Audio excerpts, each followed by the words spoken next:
जय हिंद, नमस्कार मेरे प्यारे फ्रेंड्स। स्वागत करते हैं आप सभी का आपके अपने यूट्यूब चैनल डिफेंस पढ़ेगी। और मैं ऋतिक शर्मा स्वागत करता हूँ आप सभी का, आपका फिजिक्स का टीचर, आपका बड़ा भाई। ओके, सो दोस्तों आज का आपका जो टॉपिक है वो है दोस्तों वर्क एनर्जी पावर का अगला पार्ट। और दोस्तों कुछ most important topic, most important question आज की इस वीडियो में हम करेंगे। अगर दोस्तों आप किसको इसके अगर आपको पीडीएफ चाहिए then you have to join the और Telegram group, that's link is given in the video. मतलब जो उस वीडियो नीचे दिया गया उसका डिस्क्रिप्शन में उसका लिंक है, और जाकर उसे ज्वाइन करना है, वहाँ पर आपको उसकी पीडीएफ मिल जाएगी। और स्टूडेंट आपका हम पर भाई बहुत अच्छा सपोर्ट आ रहा है यार, मतलब आपकी कमेंट्स देकर बहुत अंदर से बहुत अच्छा मोटिवेशन मिलता है। और बहुत सारे स्टूडेंट ऐसे हैं जो हम आपसे क्वेश्चन पूछते हैं उसका आंसर भी हमें वो कमेंट करते हैं। बहुत अच्छा लगता है कि यार आप हमसे उस मतलब आपको हमारा पढ़ाया हुआ समझ में आ रहा है, और हम इसके हम इतना चाहते हैं कि आपको हमारा पढ़ाया हुआ आपको समझ में और आपका भला हो। ठीक है दोस्तों, ओके। सो अभी थोड़ा सा आपको बताऊंगा अपने जो ऑनलाइन बैच था जीडी का, उसके बारे में कि अगर आपका एग्जाम निकलता है तो भाई आपको फेस टू तैयारी की कोई टेंशन नहीं है। आपका बड़ा भाई जिस प्रकार से आपको एग्जाम के लिए पढ़ा रहा है उससे बेहतर आपको अपने फेस टू के लिए पढ़ाया करो। और बाकी का जो आपको सामने ये पोस्टर इसमें आप पढ़ सकते हो जो भी आपको इन्फॉर्मेशन चाहिए। ठीक है, पर पहली प्रायोरिटी होनी चाहिए आपको अपना एग्जाम निकालना है। Okay okay, so the student आज आप सभी पता है कि आर एस सर ने आपको वर्क एनर्जी पावर का अगला टॉपिक पढ़ाया, और आर एस सर जो आपको पढ़ाते हैं उसी प्रैक्टिस सेशन हम आप लोगों के लिए यहाँ पर लिखा दें। दोस्तों ये फ्री ऑफ कॉस्ट है, कोई चार्ज नहीं इसका। हर एक स्टूडेंट इसे देख सकता है, पढ़ सकता है, उससे वो सीख सकता है। और बाकी भाई आपको वीडियो शेयर करना, लाइक करना, कमेंट करना, ये आपकी जिम्मेदारी होनी चाहिए। ठीक है, हमारी जिम्मेदारी है बेस्ट कंटेंट देंगे। पहला क्वेश्चन देखो आपकी स्क्रीन के ऊपर, क्या पहला क्वेश्चन है कि M1 और M2 मास के दो पिंड है, उनकी काइनेटिक एनर्जी सेम है, और यदि उनका संवेग P1 और P2 हो, उनके संवेग हो तो P1 अनुपात P2 का रेशियो क्या हो। सबको पता है बेसिक सा क्वेश्चन। अगर ये क्वेश्चन भी आपको नहीं आया ना मेरे भाई तो डूब के मर जाना। सबसे इजी क्वेश्चन है आज की क्लास का, सबसे इजी क्वेश्चन है मेरे दोस्त। ये भी नहीं आए तो भाई डूब के मर जाना। अगर किसी को ये भी समझ में नहीं आ रहा भाई, बहुत ही पीछे है वो स्टूडेंट भाई, बस थोड़ी अपनी स्पीड को बढ़ा लेना पढ़ाई के लिए। तो देखो क्या पूछा गया, हमें ये पूछा गया कि जब P1 और P2 का अनुपात क्या है। मतलब सर देखो P1, देखो आप सभी को पता है सर संवेग में और जो काइनेटिक एनर्जी है उसमें क्या रिलेशन था, सबको पता है सर। P² बराबर 2m ई के बोल सकता हूँ, क्योंकि सर ई के बोले तो काइनेटिक एनर्जी। ठीक है, यानी ये इसका स्क्वायर होगा, या फिर मैं इसको स्क्वायर उठाऊँ तो यहाँ से रूट आ जाएगा। ठीक है, अब देखो हमसे ये बोला गया सर हमको P1 अनुपात P2 निकालना। ओके, अब P1 अनुपात P2 कैसे निकालूंगा मैं, देखो अब मेरे को पता है सर, देखो यहाँ से 2 सेम है तो 2 ऊपर नीचे अगर कट जाएगा। ई के यानी उसकी काइनेटिक एनर्जी क्वेश्चन में बताया गया कि its kinetic energy are same. Okay, in the both condition the kinetic energy the same, so we have to just take the ratio of mass. Okay, so here I will take M1 upon M2 and I have to do its and root. मेरे को इसका root करना पड़ेगा। तो कौन सा option number C है भाई। ये क्वेश्चन आपको माइंड पे करना था और मात्र 1 सेकंड में करना था, क्योंकि भाई इतनी कैलकुलेशन के लिए अगर आप कॉपी पेन उठा रहे हो तो भाई बहुत बड़ी गलती कर रहे हो। थोड़ी सी अपनी स्पीड को बढ़ाओ, क्योंकि भाई वहाँ पर टाइम बहुत ही कम मिलता है। एटलीस्ट आपको 1 मिनट के से कम भी आपको एक क्वेश्चन को करना पड़ता है, इसका मतलब टाइम बहुत ही कम है। और ऐसे क्वेश्चन में अगर आप कॉपी पेन का इस्तेमाल कर रहे हो तो आप बहुत बड़ी गलती कर रहे हो। तो ऐसे क्वेश्चन आपको माइंड में करना है। ठीक है, ऑप्शन नंबर 6 सही हो जाएगा इसमें। अगला क्वेश्चन देखो, एक बॉक्स को किसी ऊंचाई तक उठाने में किया गया कार्य किसके ऊपर डिपेंड करता है। अब देखो मेरे भाई आपको पूछा गया सर, आपको मतलब कि कार्य पूछा गया। ठीक है, तो what is work? Work is the product of force and the displacement, as you all know. Okay, here I will write work will be the product of force and the displacement. Okay, so here I can say I just have to put a box from earth to a height. So I can say कि in the first condition the box is here, then I have to take it from here to here. Okay, so what is its height? And I can say it is the मतलब ये इसकी height है और ये इसका विस्थापन। Okay, सो ये आपका h हो गया। ठीक है, okay, so it's height is h, so I can say and it's mass is m and it's जो acceleration is g। Okay, so here I can say f कितना है sir, f will be mg। Okay, so here mg, और जो मास है मतलब जो इसका displacement है इट्स h, तो mg हो गया, यानी जो mgh है। अब मेरे को ये बताओ मेरे दोस्त, जो ये किया गया कार्य है, अब ऑप्शन नंबर ए में ये बोला गया कि ये किस मतलब कि इसकी स्पीड क्या थी। भाई क्या ये स्पीड पर डिपेंड करता है? क्या आपको इस ऑप्शन में इसकी स्पीड दिख रही है? नहीं सर, इसमें स्पीड कुछ नहीं है। मतलब इस क्वेश्चन में इस जो अपने पास जो आंसर है उसमें स्पीड का कोई भी जिक्र नहीं। इसका मतलब ऑप्शन नंबर ए आपका गलत होगा। ऑप्शन नंबर बी, बॉक्स को उठाने वाली व्यक्ति सामर्थ्य। भाई व्यक्ति सामर्थ्य मतलब मैंने कल भी आपको बताया था कि एक एक इंसान आप हो, एक इंसान मैं हूं। अगर मैं किसी काम को 20 सेकंड में करता हूं, मतलब मानो मैं किसी काम को एक घंटे में करता हूं और आप उसी काम को अगर 2 घंटे में करते हो तो हमने और आपने काम बराबर किया है। हो सकता है कि आपकी शक्ति मेरे से कम हो, बट हमने काम बराबर किया। तो यहाँ पर हमें शक्ति नहीं पूछा गया, हमें यहाँ पर उसका काम पूछा गया। इसका मतलब ये है कि सर इसमें ऑप्शन नंबर बी आपका गलत होगा। ऑप्शन नंबर सी है कि उससे किस ऊंचाई तक उठाया गया। यस सर, यहाँ पर इसकी ऊंचाई है, ऊंचाई मेंशन है। इसका मतलब ये है कि सर ये काम उस पर डिपेंड करेगा कि उसने किस ऊंचाई तक उसको उठाया। ऑप्शन नंबर सी सही होगा। भाई ये क्वेश्चन इजी नहीं है। अगर आप इन क्वेश्चन को इजी समझ रहे हो, इसका मतलब ये है कि you are doing a great fault. आप बहुत बड़ी गलती करो मेरे भाई, you are doing a big mistake. Here I can say you are making a big blunder. So you to just understand कि भाई ऐसे क्वेश्चन पूछे जाते हैं और पूछे जाते रहेंगे। आपको इनका कॉन्सेप्ट समझना पड़ेगा। अगर आपने क्वेश्चन को, मान लो कि अगर आपने ऐसे 5 क्वेश्चनों को याद भी कर लिया और उनका आपने ऑप्शन भी को भी याद कर लिया, तो भाई हो सकता है कि एग्जामिनर उन ऑप्शन को थोड़ा चेंज कर दे और अलग से एक क्वेश्चन बना दे। तो भाई आपको कंसेप्ट को सीखना है। जिस प्रकार से मैंने आपको समझाया उसी प्रकार से आपको सीखना है मेरे दोस्त, ठीक है। अगला क्वेश्चन देखो आपकी स्क्रीन के ऊपर क्या है। अभी अगला क्वेश्चन देखेंगे मेरे भाई, 5 नंबर क्वेश्चन है, एक स्थिर वस्तु में क्या हो सकता है। बड़ा अच्छा क्वेश्चन है मेरे भाई, बड़ा कंफ्यूजिंग क्वेश्चन है, बड़ा अच्छा क्वेश्चन है और बड़ा कंफ्यूजिंग क्वेश्चन है। अब देखो इसमें बोला गया है कि एक स्थिर वस्तु, अब मानो कि मैं यहाँ पर स्थिर खड़ा हूँ, ठीक है। अब मैं यहाँ पर स्थिर खड़ा हूँ, इसका मतलब ये है कि सर मेरे अंदर कुछ मास है। ओके, मास है, ओके। तो ऑप्शन नंबर बी क्या बोलता है कि सर उसमें समय हो सकता है। तो समय क्या होता है here, what is the momentum. Here the momentum is only the product of m into v. तो यहाँ पर क्या मेरे अंदर कुछ वेग, अगर मैं स्थिर खड़ा हूं तो इसका मतलब ये है कि सर मेरा जो वेग है, मेरा जो वेलोसिटी दैट इज जीरो। ये जीरो, इसका मतलब ये है कि सर मेरा जो मोमेंटम है वो डेफिनेटली जीरो होगा। इसका मतलब ये है कि सर इसमें मोमेंटम नहीं हो सकता। ऑप्शन नंबर सी पर आओ। ऑप्शन नंबर सी में बोला कि सर उसकी चाल हो सकती है। भाई चाल, अगर मेरे अंदर वेग ही नहीं तो सर मेरे में चाल कैसी आएगी। तो ऑप्शन नंबर आपका सी भी गलत हो गया। ऑप्शन नंबर डी, उसमें वेग हो सकता है। अगर सर मेरे में वेग ही नहीं है, अगर मेरे में चाल नहीं है, अगर मेरे अंदर समय नहीं, तो मेरे में वेग कहां से आएगा। इसका मतलब ये है कि option number A B C, option number B C D सभी गलत है। ऑप्शन नंबर ए है कि सर उसमें ऊर्जा हो सकती है। अब मेरा क्वेश्चन ये है आपसे कि सर ये ऊर्जा किस रूप में होगी। ये ऊर्जा उसमें गतिज ऊर्जा के रूप में होगी या फिर उसमें स्थितिज ऊर्जा के रूप में होगी। तो अगर किसी को पता हो तो कमेंट करना मेरे दोस्त, अगर किसी को ना पता हो तो आप देख लो, तो मैं आपको बताऊंगा। बट कमेंट जरूर करना मेरे भाई, क्योंकि अगर आपको हमसे कनेक्टिविटी चाहिए तो भाई आपको कमेंट तो करना पड़ेगा मेरे दोस्त। ओके, तो देखो, अगर मानो कि अगर मैं स्थिर हूं तो इसका मतलब ये है कि देखो मेरे अंदर 2 प्रकार की ऊर्जा हो सकती है। अगर मैं हूं, चाहे आप हो, चाहे ये मार्कर है, कुछ भी मानो इस पृथ्वी के ऊपर, इस ब्रह्मांड में कोई भी एक ऐसा कण जो मिट्टी का कण है, उसमें और मतलब कुछ भी चीज हो, उसमें 2 प्रकार की ऊर्जा होती है। एक तो होती है अपनी काइनेटिक एनर्जी और एक अपनी होती है पोटेंशियल एनर्जी। इसका मतलब ये है कि सर अगर कोई वस्तु गतिशील है, इसका मतलब यह है कि उसमें केवल काइनेटिक एनर्जी होगी। अगर कोई वस्तु स्थिर है, इसका मतलब यह है कि सर उसमें केवल पोटेंशियल एनर्जी होगी। तो इसका मतलब यह है कि सर मैं स्थिर हूं, इसका मतलब सर मेरे में केवल पोटेंशियल एनर्जी। ऑप्शन नंबर आपका ए सही होगा। विद रीजन बताएं मेरे दोस्त, ऐसा नहीं है option number A B C सही है। ऐसा नहीं मैं कभी नहीं करता ऐसा मेरे दोस्त, क्योंकि मेरे को पता है कि अगर मैंने आपको यहाँ पर एबीसी बता दिया तो वो आपको एक बार के लिए आपके लिए मतलब कि वो लाभदायक हो सकता है, but in future it may be A big blunder for you. बहुत बड़ी गलती हो सकती है, तो मैं ये गलती नहीं करना चाहता आप लोगों के लिए। तो ऑप्शन नंबर आपका 1 सही होगा। अगला क्वेश्चन देखो मेरे दोस्त। देखो मेरे स्टूडेंट, यहाँ पर मेरा हमेशा से यही मकसद था कि जब भी पढ़ाऊँ आपको विद रीजन पढ़ाऊंगा, क्योंकि अगर मेरे को एबीसी बताना होता तो भाई एबीसी तो आप कहीं से भी पढ़ सकते हो। It is not the big task to say ABC. It is the big task to tell the exact reason behind the question. It is the big task for a teacher, not just telling ABC. It is not the teaching the telling ABC. Teaching is that we have to tell the reason behind each and every question. Okay, तो देखो अगला question देखो आपकी screen पर क्या है कि यदि किसी पिंड के समय को n गुना कर दिया जाए तो उसकी गतिज ऊर्जा किस रूप में हो जाएगी। अच्छा क्वेश्चन है, सभी को पता है, बट थोड़ा कंफ्यूजन हो सकता है आप लोगों के लिए। आओ करते हैं। अब देखो ये बोला गया है कि सर उसकी गति, अगर उसे समय को n गुना कर दिया तो उसकी गतिज ऊर्जा क्या होगी।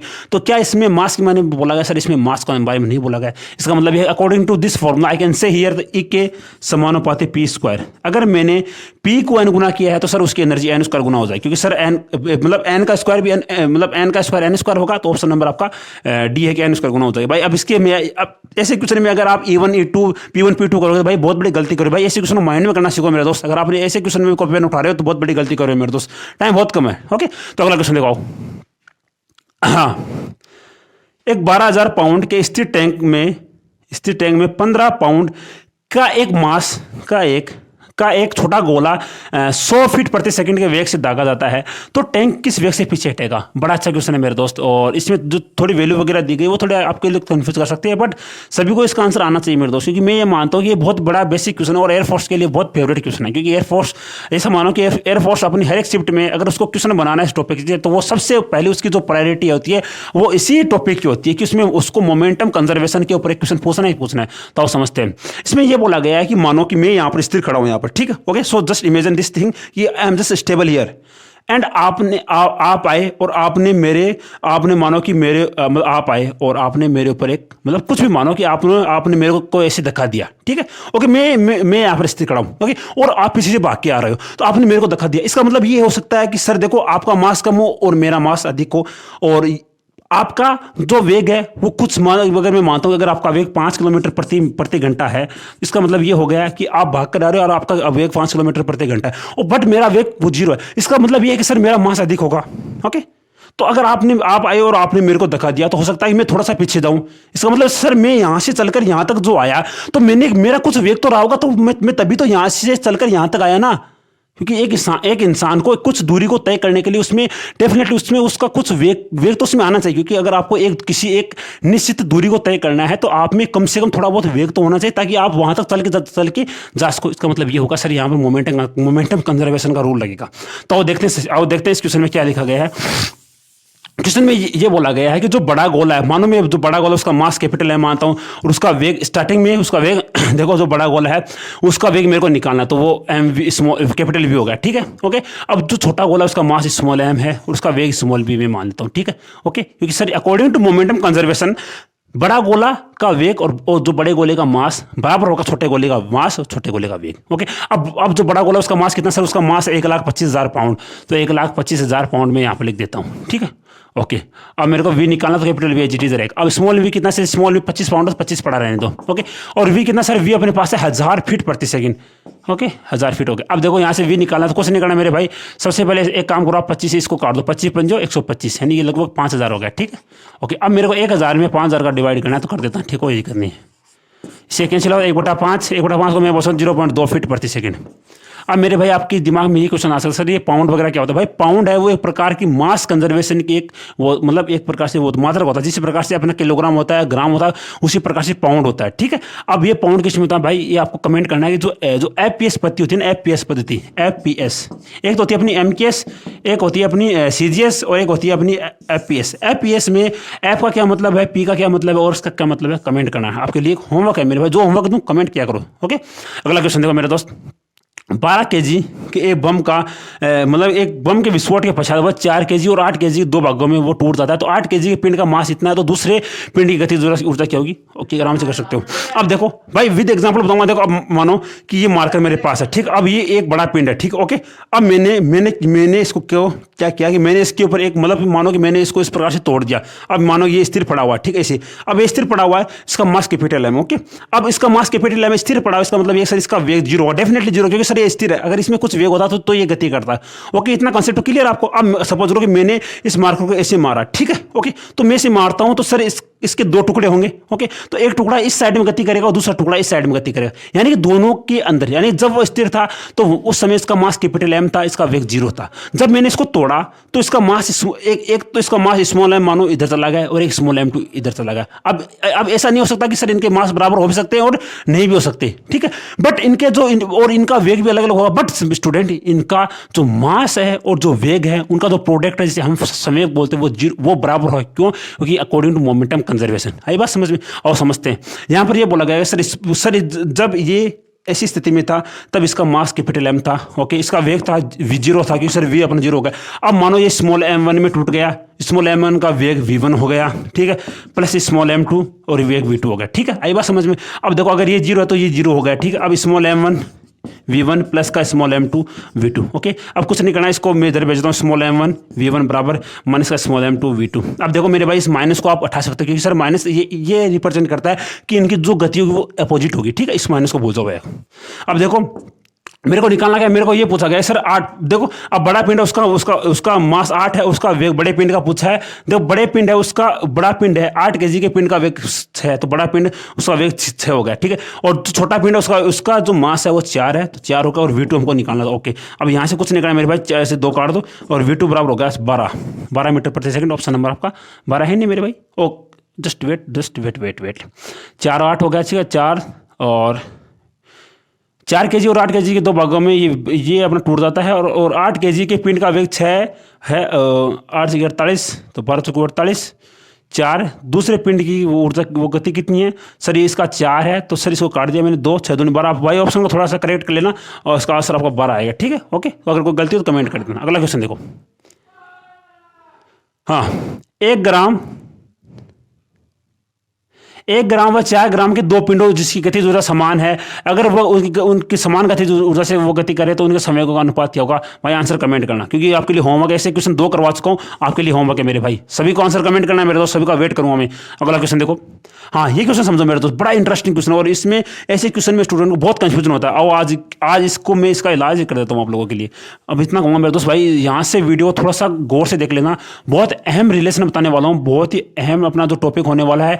अभी यहाँ से बहुत इंपॉर्टेंट अपना पार्ट स्टार्ट हो रहा है वीडियो, क्योंकि भाई ये भी एयरफोर्स का बहुत फेवरेट क्वेश्चन है। अगर एग्जामिनर चाहे कि मेरे को स्टूडेंट के 1 नंबर तो कटवाना है, यानी एक क्वेश्चन का उसको छोड़ना पड़ेगा, तो भाई वो ऐसे क्वेश्चन को डालेगा। तो समझते हैं जो क्वेश्चन स्टूडेंट अदर स्टूडेंट के लिए हार्ड है, वो हमारे स्टूडेंट हमारे भाइयों के लिए कितना ईजी होने वाला है, आओ जानते हैं। देखो, अब सभी को पता है कि ऐसे क्वेश्चन में केवल 2 प्रकार के क्वेश्चन बनते हैं। पहला टाइप ये बनता है कि देखो उसमें यह हो सकता है कि अगर संवेग को इतना परसेंट बढ़ा दिया तो गतिज ऊर्जा कितनी परसेंट बढ़ जाएगी।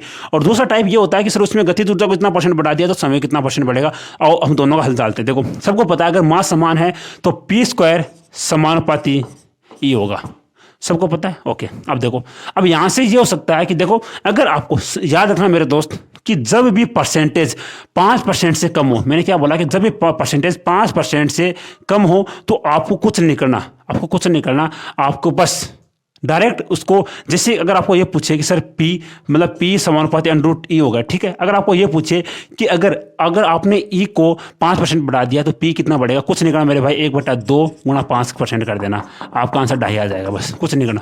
पहला क्वेश्चन का आंसर मिलेगा आप सभी को। यानी कि अगर आपको ये पूछे कल की सर अगर आपने गतिज ऊर्जा को 2% बढ़ा दिया है तो उसकी जो अपना जो मोमेंटम है वो कितना परसेंट बढ़ जाएगा, कुछ नहीं करना मेरे भाई, 1/2 करके गुणा 2% कर देना, आपका आंसर 1% आ जाएगा। यानी अगर आपने गतिज ऊर्जा को 2% बढ़ाया है तो जो मोमेंट है वो 1% बढ़ जाएगा, ठीक है। तो इस हिसाब से पहला क्वेश्चन आपका क्लियर। दूसरा क्वेश्चन आपके लिए ये पूछ सकता है कि जैसे आपने जो अपना जो क्वेश्चन है इसके अकॉर्डिंग आपको बताता हूं। देखो, अगर किसी पिंड की गतिज ऊर्जा को 300% बढ़ा दिया जाए तो समय में वृद्धि क्या होगी।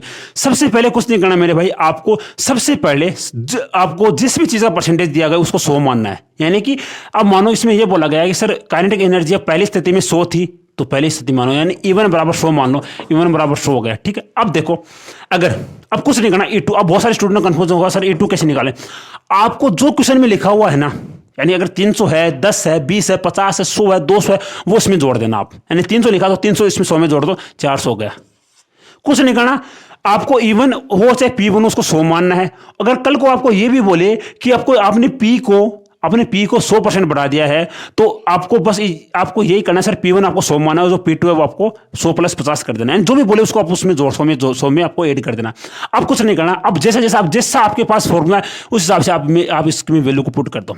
P1/P2 बराबर, अब E1/E2, E1 कितना सर 100 है, ओके, बटा 400 अपने पास E2। अब इसका रूट कर दो। अगर आपको पास P1/P2 का पूछता तो आप स्क्वायर करते, क्योंकि सर E बराबर P² होता है। बट यहाँ पर हमारे पास E का रिलेशन है तो हमें E का रूट करना पड़ेगा। इतनी बची चीज तो सबको पता होगी। अब चलो निकालते हैं इसका। देखो, अब 100 का रूट कितना होता है सर, 100 का रूट होगा 10 और 400 का रूट 20 हो गया। अब देखो P1/P2, ओके। अब मेरे भाई कुछ नहीं करना, आपको जो ऊपर वाली वैल्यू है उसको 100 बनाना दोबारा से। भाई कंफ्यूजन हो सकता है, बट आंसर जब आपको ये समझ में आ गया ना तो भाई माइंड में इस फॉर्मूले को करोगे। आप कुछ नहीं करना, आपको जैसे P1 है, E1 है, अगर E1 है तो आपको E को 100 बनाना है, P1 है P को 100 बनाओ। अब इसको 100 बनाओ। आप 100 बनाने के लिए आपको 100 से गुणा करना पड़ेगा। 100 गया, ठीक है। अब 200 हो गया नीचे, ओके। अब देखो, अब ये हो गया अपने पास P1 हो गया, P2 हो गया, ठीक है। अब देखो मेरे स्टूडेंट, अब आपसे क्या पूछा गया कि उसके संवेग में वृद्धि क्या होगी। अब आपको ये पूछे कि उसका अब यहां से दो क्वेश्चन बनेंगे कि सर P2 कितना होगा। सर P2 पूछे सर वो 200% हो जाएगा, ओके, अब आपसे ये पूछे सर समय में वृद्धि कितने से P1 माइनस P2 पूछे, तो कुछ नहीं करना मेरे भाई, P2 से P2 माइनस P1 कर दो, 100% आपका आंसर आ जाएगा। दोबारा देख लो मैंने क्या बताया आपको, मैंने ये बताया कि पहला आपके पास ये बनेगा सर पी स्क्वायर समानुपात ए, और दूसरा अपने पास ये होता है रिलेशन से पी समानुपात अंडर रूट टी। ओके, यहाँ से अब यहाँ से आपको क्वेश्चन में जो भी बोले, अगर आपको ये बोले सर आपने समय को 100%, अगर आपने समय को 50% बढ़ा दिया है या फिर आपने एनर्जी को 100% बढ़ा दिया है, तो कुछ नहीं करना, आपको जो बोले उसको 100 मान लेना पहले, उसमें आपको जो वैल्यू दिगी उसको जोड़ देना। ओके, और फिर आप अकॉर्डिंग टू जो भी आपके पास हो रिलेशन हो उसमें इस चीज़ को पुट कर देना। अब यहाँ तक जब आप पहुँच जाओ तो आपको कुछ नहीं करना, आपको जो वैल्यू आपके पास दी गई है चाहे पी क्यू चाहे ई क्यू, उसको 100 बनाना सबसे पहले। अब 100 बनाया तो सर आपको आपसे ये पूछे सर P2 कितना है, तो आप 200%, क्योंकि सर P1 सामने ये वैल्यू P1 की होगी और ये वैल्यू अपनी P2 की होगी। ठीक है, अब P2 पूछे सर कितना होगा सर, वो 200% हो जाएगा, और अंतर पूछिए तो P2 माइनस P1, तो आप 100% आराम से बता सकते हो। अब भाई आप लोगों के लिए ईजी होगा, समझ में ना आए तो दोबारा देख लेना। अगला क्वेश्चन देखो भाई, बहुत कंफ्यूजिंग टॉपिक है ये, समझ लेना मेरे, अगर आपको एक बार समझ में आ गया तो दोबारा नहीं बोलोगे मेरे दोस्त। अगला क्वेश्चन देखो, हाँ देखो आ गया ना दोबारा अपना। मैं आपको ये क्वेश्चन है भाई, ये क्वेश्चन आपके लिए लाइफ टाइम के लिए आपको दिमाग में बिठा दूंगा, बस आपको कुछ नहीं करना, आपको बस वीडियो को ऐसे देखते रहना।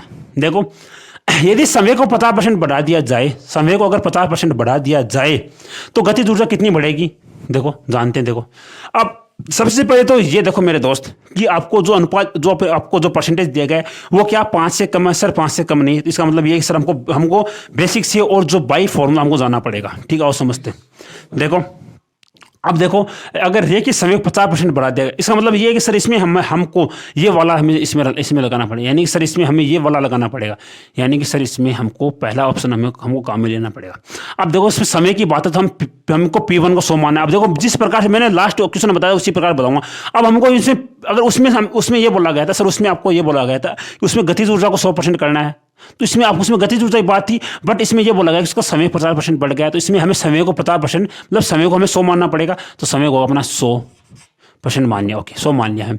अब P2 मैंने क्या बताया सर, जो आपको क्वेश्चन में दे वो आप उसमें ऐड कर देना, ये 150% हो गया। ओके, अब कुछ नहीं करना मेरे भाई, अब आपको बस इतना ही करना है मेरे दोस्त कि जैसे आपके पास रिलेशन हो वैसे आपको कर देना है। अब according to first equation E समानुपाती पी स्क्वायर होता है, सबको पता है। ओके, अब यहाँ से E1 अपॉन E2, ओके आपको E1 अपॉन E2, ठीक है। ओके, E1 अपॉन E2, अब मेरे पास P1 कितना सर, P1 अपने पास 100 है तो 100 लिख दो बटा 150 का स्क्वायर कर दो, क्योंकि सर यहाँ पर स्क्वायर है। अब कुछ नहीं करना मेरे भाई, यहाँ से इसको काट दो ताकि आपके पास जो कैलकुलेशन वो थोड़ी कम हो। ओके, अब यहाँ से अब जो 10 है इसका स्क्वायर करो, सर 10 का स्क्वायर 100 हो गया, 15 का स्क्वायर 100, सर 225 हो गया। ओके 225।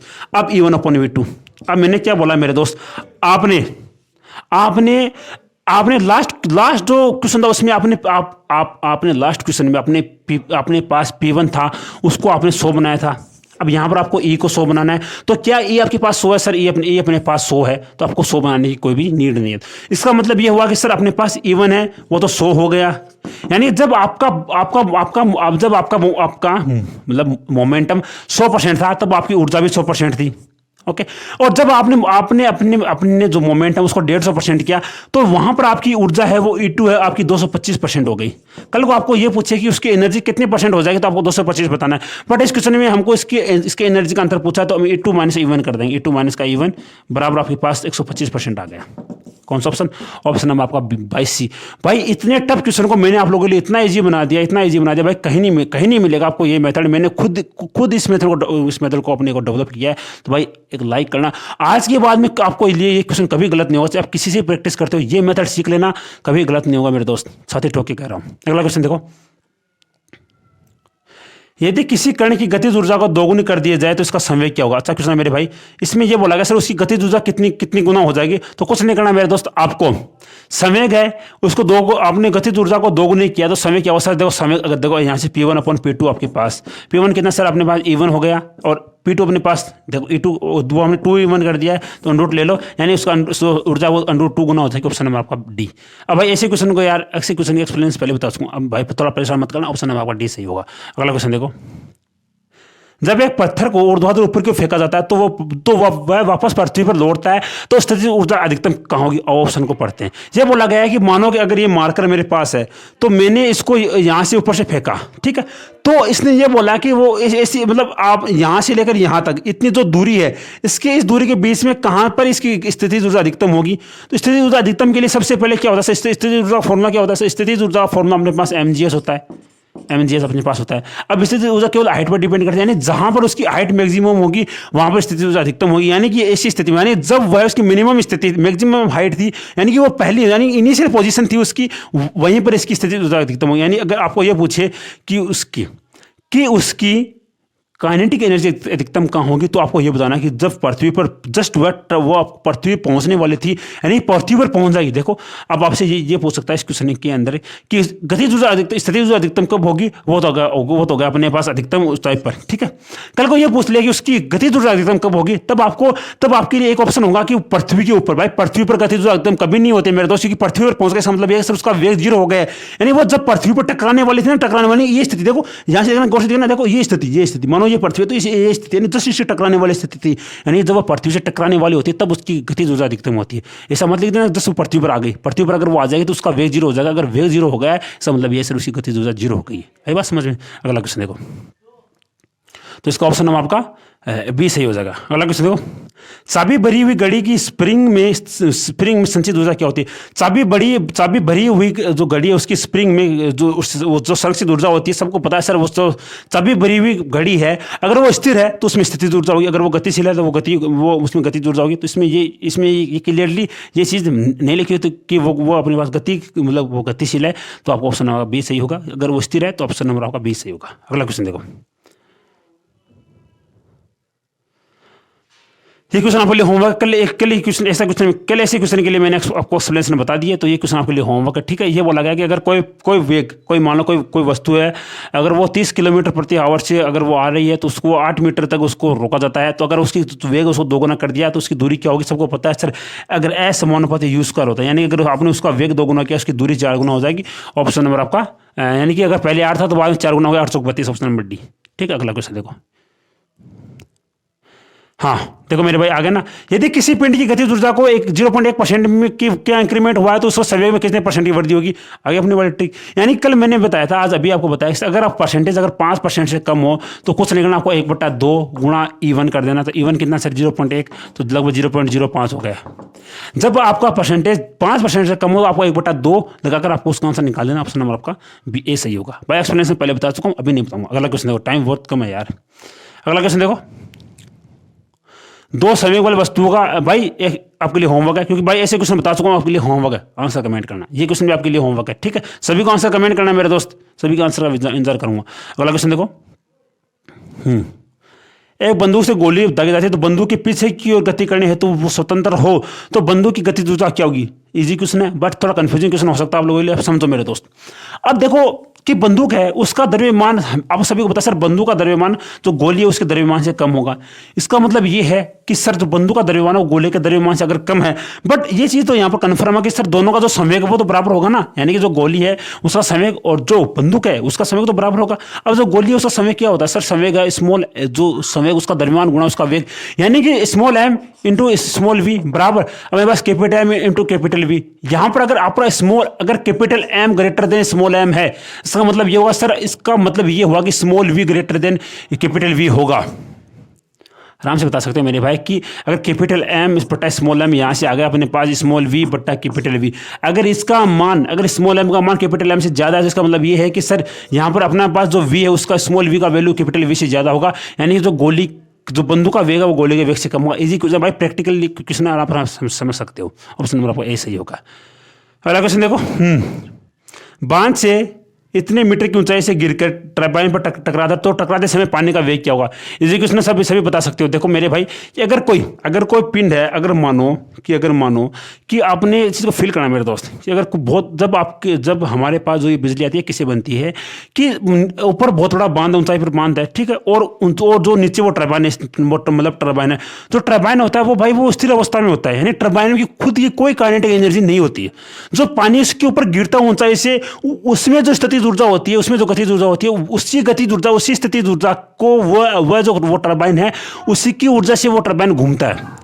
यानी टरबाइन की खुद की कोई ऊर्जा नहीं होती। इसका मतलब ये होगा कि जो पानी यहाँ से जो बांध से जो पानी गिर रहा है यहाँ पर जो टरबाइन है, इसकी जो गतिज ऊर्जा, स्थितिज ऊर्जा, इसकी वजह से ये घूमेगा। इसका मतलब ये है कि अगर ये घूम रहा है तो इसका मतलब ये है कि सर इसमें गतिज ऊर्जा होगी, यानी इसकी जो काइनेटिक एनर्जी 1/2 mv², और इसकी जो स्थितिज ऊर्जा यानी यहाँ से जो पानी आ रहा है उसकी स्थितिज ऊर्जा कितनी होगी सर, वो mgh होगी, यानी mgh। ओके, m से m कैंसिल, क्योंकि सर मास तो सेम होगा ना। अब देखो कुछ नहीं करना मेरे भाई, आपको v निकालना तो v² बराबर 2gh। ओके, तो v बराबर 2gh, 2 कितना सर, 2g कितना सर अपने पास 9.8, ठीक है। ओके, और h कितना सर 96 हो गया अपने पास। अब देखो इसको अगर मेरे को इसको करना सर, ये भी इसको मल्टीप्लाई करूँगा सर 9.6 और ये भी 9.6, ठीक है। इसका दोनों सेम संख्या, इसका अंडरूट करना सर 9.6 हो गया, तो ये बस सर इसका जो वेग है वो 9.6 होगा बी। भाई बहुत टफ क्वेश्चन था, बट मैंने आपको जी बना दिया। अपने इस भाई के मेथड पर आप पूरा विश्वास कर सकते हो मेरे दोस्त। रीजन बता रहा हूँ हर चीज़ का, ऐसा नहीं है कि आपको बस बता दिया कि सर हाँ 1/2 mv² बराबर mgh होगा। कैसे आया मेरे दोस्त, इसका रीजन बताया मैंने आपको। ऐसे नहीं है कि यहाँ पर आगे ABC बता दो, नहीं, रीजन बता रहा हूँ हर एक चीज़ का, विश्वास करना मेरे दोस्त। अगला क्वेश्चन देखो आपकी स्क्रीन के ऊपर। हाँ, अगर किसी पिंड है उसकी गतिज ऊर्जा को इतना % बढ़ा दिया तो संवेग में वृद्धि क्या होगी। ये आपके लिए होमवर्क है मेरे दोस्त। चलो बता देता हूँ, कोई दिक्कत, क्योंकि बहुत सारे स्टूडेंट को थोड़ा कंफ्यूजन होगा। एक क्वेश्चन और बता देता हूँ। देखो इसमें ये बोला गया सर उसकी गतिज ऊर्जा को, मतलब गतिज ऊर्जा बढ़ गई, इसका मतलब ये है कि अब शॉर्ट में बताऊंगा। गतिज ऊर्जा होगी सर E1 अपने पास 100 हो गया, तो E1 100 हो गया। E2 कितना होगा सर, E2 में इसमें मैं ऐड कर दूंगा तो 122 हो गया, ठीक है। ओके, अब मेरे को कुछ नहीं करना। अगर मेरे पास E है तो सर P समानुपात √T होता है, यानी सर P1/P2 अपने पास हो गया सर √E1 यानी 100/122, 122 हो गया, ठीक है। अब देखो 100 का अंडरूट कितना होता है 10। अब सर आपको 122 का अंडरूट तो नहीं पता, बट आपको 121 का तो पता नहीं, यहाँ से 121 कर लो आप, ठीक है, 11 हो गया। अब P1/P2 अपने पास होगा 10/11। ओके, अब मैंने क्या बताया था कि जो ऊपर वाली वैल्यू होती है उसको हमें 100 बनाना पड़ता है, उसको 100 बनाओ आप, होगा अपने पास 100/110। ओके, क्योंकि सर ऊपर नीचे मैंने इसको 10 से मल्टीप्लाई कर दिया। अब देखो, अब आपसे अगर कल को ये पूछे सर P2 कितना % होगा, सर P2 अपने पास 110% हो गया, बट आपको इसमें आपको अंतर पूछा सर डेल्टा P कितना होगा, सर डेल्टा P अपने पास 110 - 100 बराबर 10% आ गया, ठीक है। कौन सा ऑप्शन, ऑप्शन नंबर आपका बी, सी सही होगा। भाई हर एक चीज़ का रीजन बताया भाई, बहुत अच्छी ट्रिक है, इसको समझ लेना मेरे भाई, समझ में ना दोबारा देख लेना। इस ट्रिक के माध्यम से आप ऐसे हार्ड क्वेश्चन मात्र 5 सेकंड में कर सकते हो आप। अगला क्वेश्चन देखो, समय को इतना % बढ़ा दिया है तो गतिज ऊर्जा कितनी बढ़ जाएगी। आपके लिए होमवर्क है, सभी को कमेंट करना है। 4 क्वेश्चन करता हूँ, 4 क्वेश्चन आपको मैं करवा चुका हूँ, इसे आपके लिए होमवर्क है। अगला क्वेश्चन देखो, हाँ इसको समझो मेरे भाई।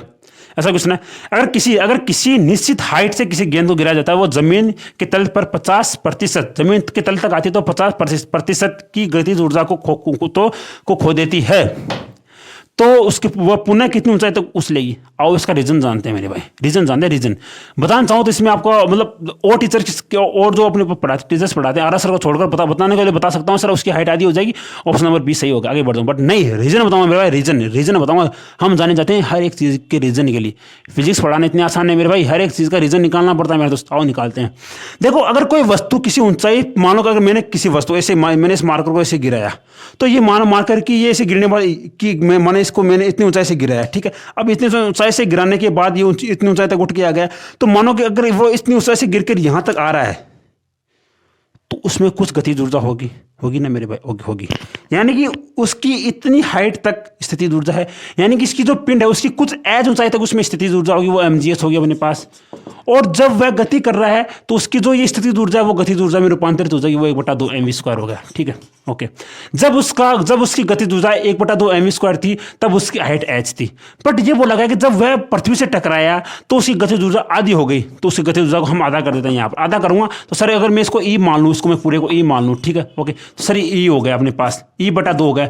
अब मेरे को ये बताओ कि जब वो मास है वो पृथ्वी से टकराया, मानो ये मार्कर वो मेरे हथेली से टकराया, तो क्या इसके मास में कोई परिवर्तन हुआ? सर इसके मास में कोई परिवर्तन नहीं हुआ। तो क्या जब वह पुनः किसी ऊंचाई तक उठेगा तो क्या इसके गुरुत्वीय त्वरण में कोई परिवर्तन हुआ? सर इसके गुरुत्वीय त्वरण में कोई परिवर्तन नहीं हुआ। यानी इसका मतलब यह कि सर इसकी हाइट में चेंजमेंट होगा। इसका मतलब ये होगा मेरे भाई mgh दोनों सेम है, तो यहां पर अगर ये E/2 हुआ सर, यहां पर h/2 हो गया।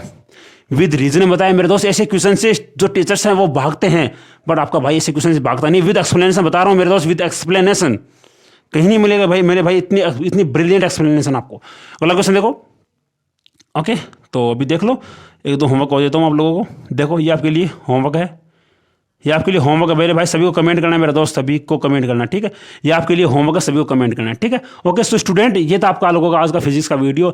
बहुत बहुत मतलब अंदर से खुशी मिलती है कि आप लोगों को अपना जो पढ़ा हुआ जो अपने पास अंदर ज्ञान है वो आप लोगों के पास आ रहा है, आप लोगों तक ट्रांसफर हो रहा है। ओके, और आप लोग हमें सपोर्ट भी कर रहे हो। बस ये चाहते हैं मेरे भाई, ये जो वीडियोज़ है ये इंडिया के हर एक स्टूडेंट तक पास जाए जो डिफेंस की तैयारी कर रहा है। और ये काम केवल आप ही कर सकते हो मेरे दोस्त। हर एक स्टूडेंट आज अपने इस भाई के लिए अपने व्हाट्सएप स्टेटस, अपने टेलीग्राम, जो भी आपके पास ग्रुप है व्हाट्सएप वगैरह, सब में इस वीडियो को शेयर करेगा।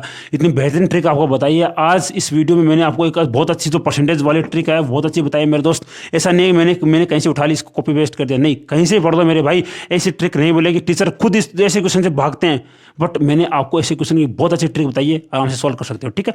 अगर आपको वीडियो अच्छा लगे तो लाइक करना, शेयर करना, कमेंट करना। और बाकी एग्जाम आप निकालो, फेस टू तैयारी जिम्मेदारी हमारी है, आपको फेस टू में आउट नहीं होने देंगे, ठीक है दोस्त। और बाकी आपसे मिलेंगे अगले वीडियो के अंदर। जय हिंद, जय भारत।